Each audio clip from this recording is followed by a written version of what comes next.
Hello! Today I'm going to show you a drawing I made, partly in real time and partly in time-lapse mode, so you can get an idea of what's going on while I'm drawing. To start, I have my 7" by 9" sketchbook with a 1" border penciled in around it. I also have a purple .4 tip Stabilo marker, art number 88/58, a soft charcoal pencil, and a blending stick. Somewhere near the center of the paper I'll start my design. I'm choosing to do some simple spirals. I heard somewhere, I've forgotten where, that art is more visually appealing if items are arranged in odd numbers instead of even numbers. So I'll do 3 spirals. This grouping of spirals actually makes perfect little crannies where other designs can grow out of. Where these 2 spirals are touching, I'm going to have this petal or leaf-like pattern come out. This is just a simple loop with a smaller loop inside of it. You can make them gradually get larger to create a stacked effect. And these loops created a little blank space of white paper that I'm just going to fill in real quick. And one more smaller loop inside of these, I think, looks nice. Zooming in here for this next part, I'm going to add another grouping of spirals over here. We've got more empty space to fill in. And now there are 5 spirals, still have an odd number of them. Some more little petal-like patterns. These are a little different than the first, a little smaller and a little thinner. Since new petals start in between 2 previously created ones, you can really go on with these forever.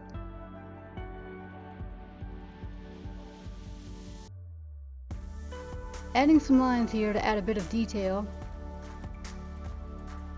So here's a nice spot to stick a design where this spiral and loop pattern come together. I want this to be floral looking, so here I'd add a flower hanging out in this corner. My petals never come out perfect, but it is what it is. Also going to add some line details to these.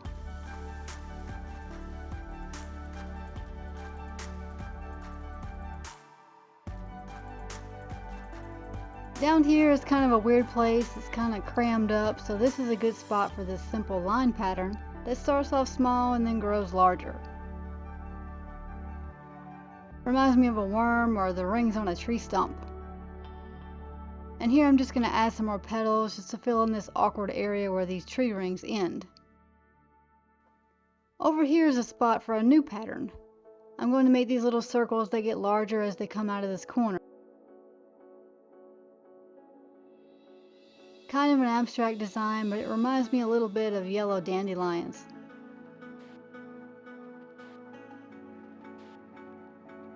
I'm going to just fill this in a bit.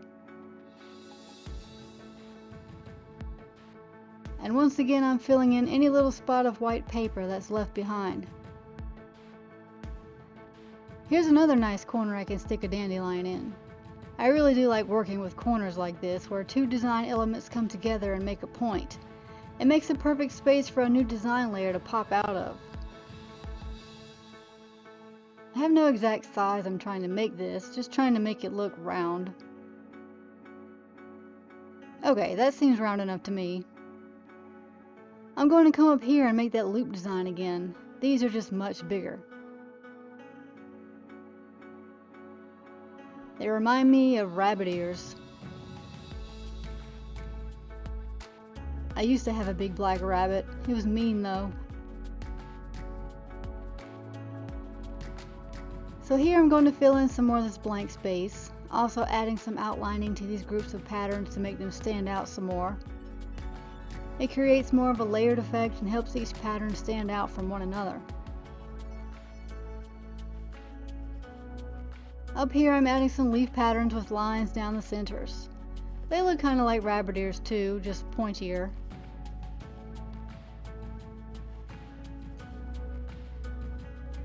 Some more outlining to make these patterns pop out.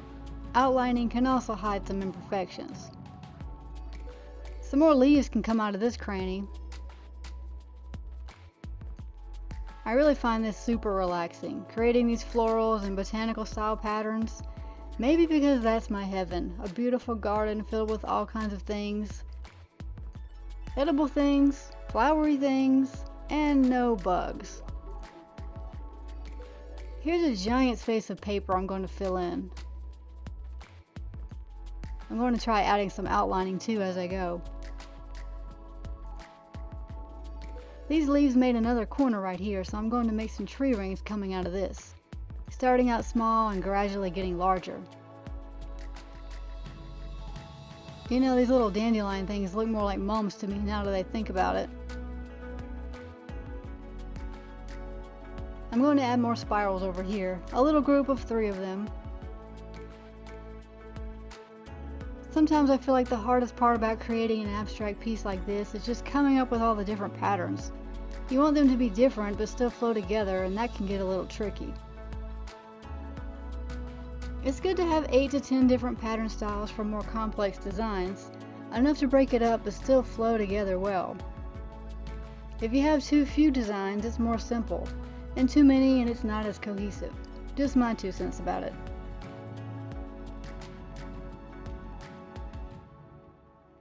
These little petals are one of my favorites to make. They're so simple but pretty.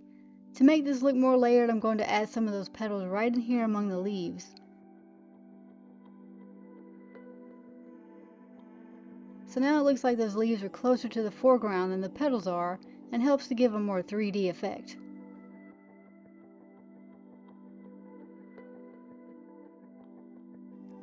To make this design have some flow, I'm adding in these noodle looking shapes. These look nice coming out around the edges of the design, like those little flower parts that are full of pollen, or just noodles. That works too. Every time I start making these, I have to be mindful not to make too many of them. It's one of those flowy, relaxing patterns that you just want to keep making, but then you realize you've made a mob.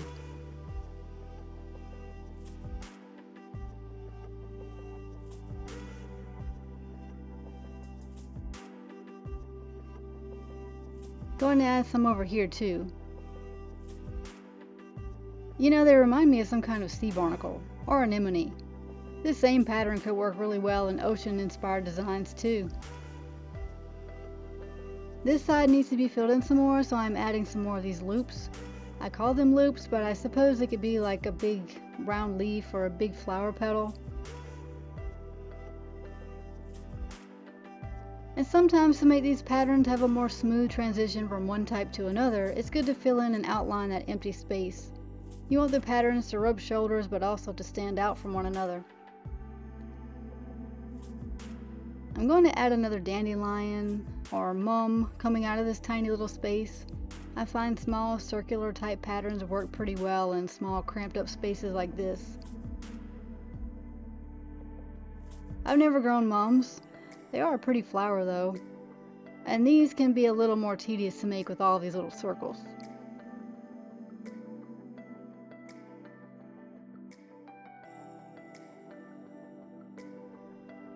Okay, now I'm going to come down here and make some more pointy leaf patterns. These are just like the others, they're just pointing in a different direction. I like making them in clusters like this.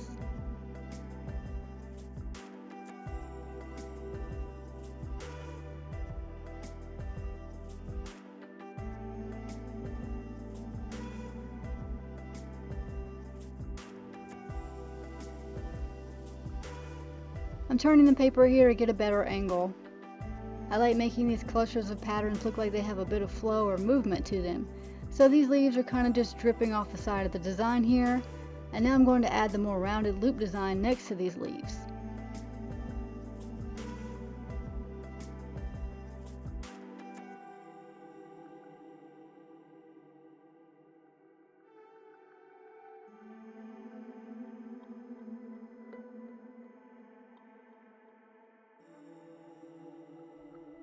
Turning this again, and I'm going to make a flower. A sunflowerish flower with these pointy petals.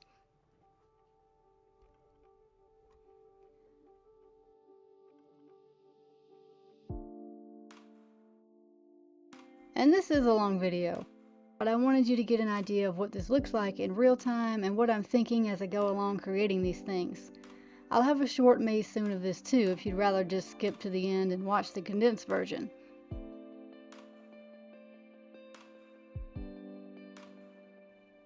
I call it abstract doodling, but I'm not sure what this style even is. I just know it's therapeutic. I don't really think of anything else when I'm focusing on creating a piece of art. And the more detailed and intricate it is, the better. I guess when your eyes, hands, and brain are so focused on all these little details and how to create them just right, there's really no room for negativity or your mind racing. It's just you and the art. I suppose when things don't turn out the way you want, that's a different story. I've had my fair share of frustrating outcomes, no doubt. But even in those situations, I try to think of it as a learning curve. You never get better if you don't practice, and as you practice, you make mistakes, and through mistakes, you learn, so it's all good in the end. Learning is something I never want to stop doing in life, especially if it's the thing you love to do. Then it's just fun to learn. You don't even realize you're learning. Like work, I suppose. It's not work if you enjoy it, right?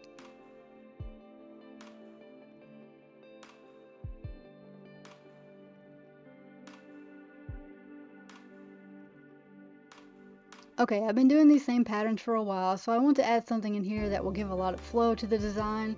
So this will be like a fern frond reaching out over here. It's just a line for a stem with little leaves coming off both sides. I try to make the leaves get gradually bigger as they near the bottom.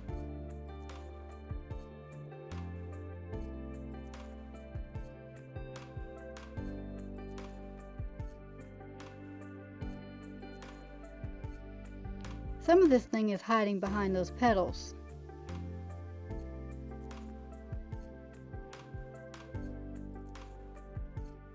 These little leaf lines give it a nice touch.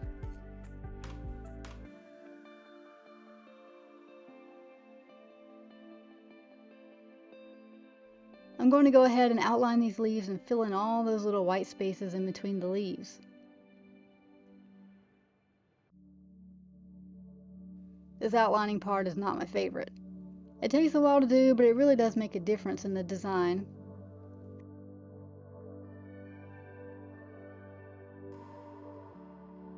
So this whole section I'm working in, you can see all the different patterns here are sort of flowing in the same direction, and they're all pointing down. I'm having to turn this a lot to draw it better, but all of these are creating a directional flow here.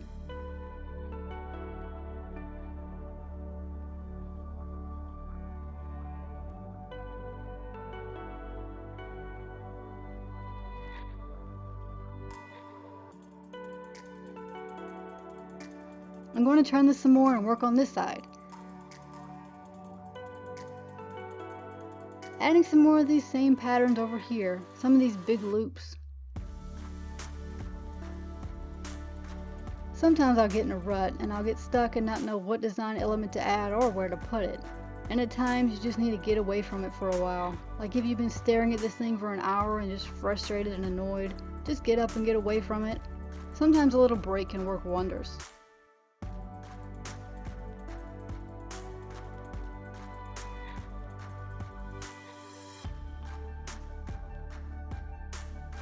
So I'm adding this pattern in here. It's like a seashell loop. Not sure what to call it, but it's fun to make.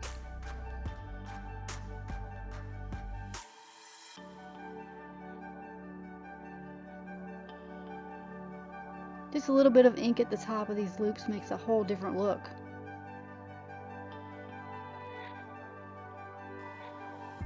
And adding some spaghetti noodles over here as well. We can't have it all in one place only.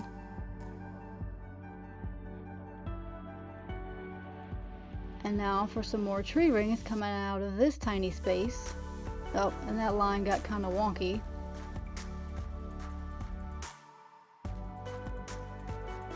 We'll just make it more wonky so it looks like it's supposed to be like that. Another little flower. This one will be like a little daisy peeking out right here.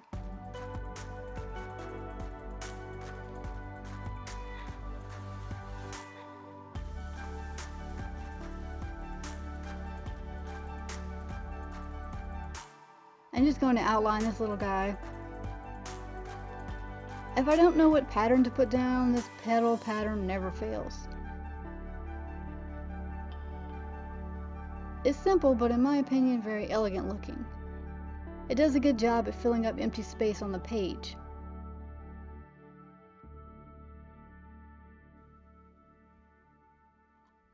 It gets a little tricky when you have one element behind another one, but these kinds of placements help create that 3D layered look.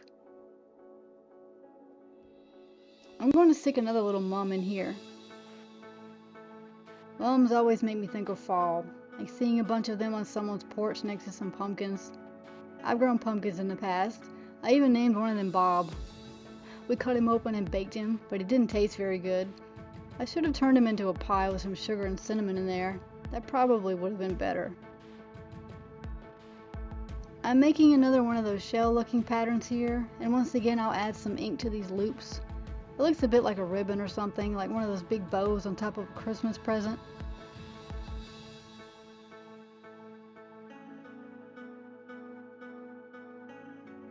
And of course we can't forget about this outlining bit.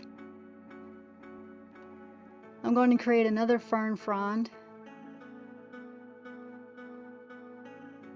These take a minute to make, but they really add so much to the overall design. I like them a lot. I had these little fern-like plants that grew where I lived when I was young, and when you touched them they would instantly curl up and get flat. They had more rounded leaves though, so I'm not sure if they were truly a fern or what. I just thought they were pretty interesting.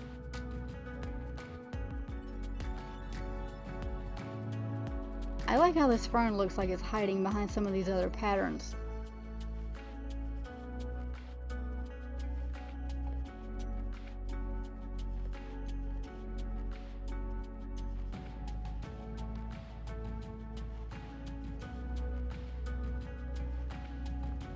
And time for a few more noodles.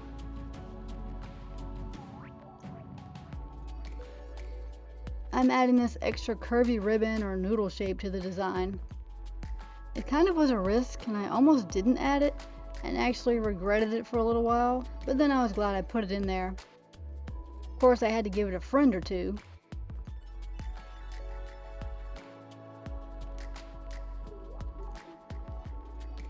And that's how it is sometimes. Adding one thing can really change the whole design, whether positively or negatively. Sometimes you just don't know until you add it in there.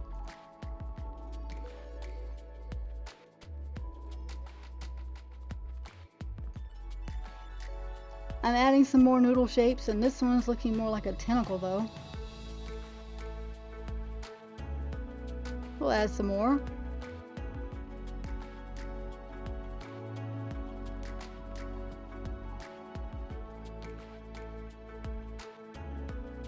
I'm going to stick another fern in here to help fill up this weird looking space of tentacles and noodles, hoping to make it look a little less sci-fi and a little more plant-like. I really think I gravitate towards these botanical themed drawings because I love plants so much. I'm hoping next year to maybe get into some gardening, get some veggies and flowers growing, and herbs. Herbs are great, and they smell so good. I like to just smell them. We used to have this giant rosemary bush and I hardly ever cooked with it, but every time I was near it I had to pick some leaves off and sniff it. That and mint. Mint is another really fragrant herb. I've actually made some tea from it before and it's pretty refreshing. Lavender is a great one too, and I like it so much I've even made lavender soap. It doesn't grow too well in my area though. A lot of those Mediterranean herbs just don't, because it's so humid here. I think the longest I've kept a lavender plant alive is maybe a year, and then I always feel so bad when I kill a plant. It's like I let it down or something. All it wants to do is live. Recently someone gave me these basil cuttings, just some stems with some leaves on it, and I ended up not cooking with it. It just sat on my counter in a jar of water, and I noticed the leaves were staying green. And when I looked in the jar, there were so many little roots growing off those stems, so of course I had to plant it because it wanted to live. So now I have this beautiful basil plant growing on my back porch.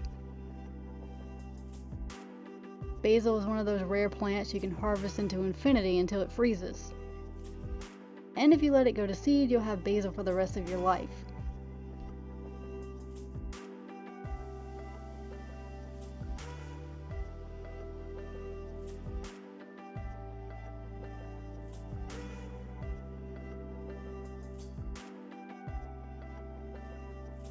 So going back to this artwork, it's not as sci-fi looking anymore. We have these little clumps of mums and petals mixed in with these long noodle ribbony things. And I'm going to add some more of the leaf pattern in this space here. This is a little harder when these patterns are overlapping each other, but not too bad. This is beginning to look kind of like a corsage, like what a girl would wear on her arm to prom. I'm just going to speed up through this last part of the drawing since I'm basically just repeating these same patterns. I'm sure you're getting tired of hearing me ramble on. I just wanted to show you what goes into creating some of these pieces. And you can see how long these things take to make. Well, this one is longer than normal because of all the detail. But yeah, something like this can take an hour or two to make. If you use a pen, there's no erasing, but a lot of times you can just turn one thing into another, or cover up a rogue line with some thick outlining, or just fill in the area you don't like by turning it into a shadow of something else you create. A lot of those annoying little slip-ups can just be incorporated back into your design in some kind of way. For this art, I'm going to add some shading, so I'll speed it up until I get to that part.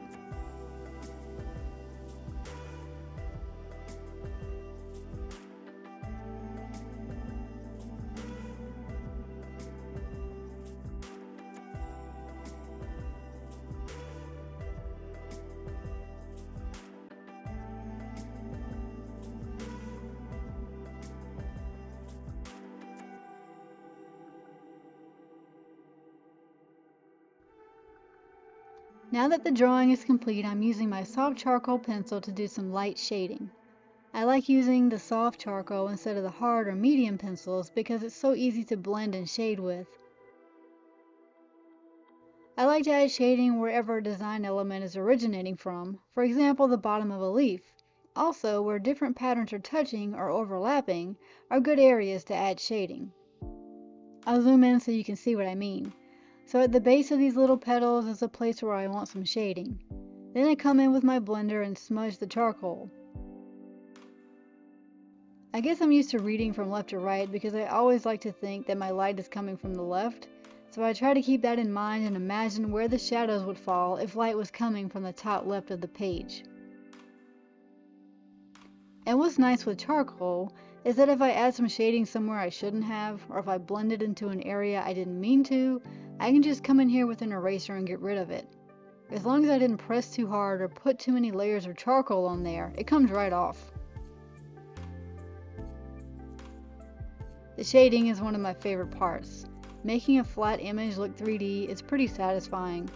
For this piece, I didn't really want a lot of dark shading. Usually I love this super dark shading because it's very dramatic, but since this has some color in it, I didn't want much shading. Just a little bit of gray to create a bit of depth.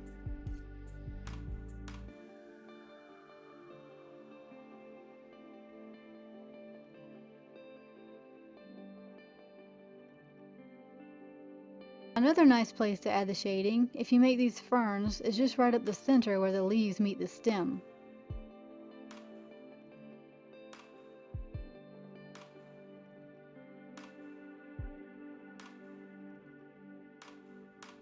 So now that I have my shading, I'm going to do something I normally don't do. I want to create a halo effect all around the design here. To do that, I'm going to very softly lay on some shading, using a light circular motion. Then I'm blending the edges out until they merge into the white of the paper.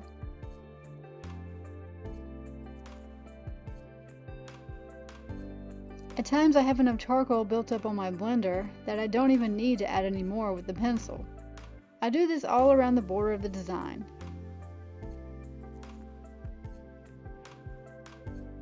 Then I have to erase all my pencil mark border. Really should have thought of doing that before I did the shading, but oh well. I'll just fix it up with the blender.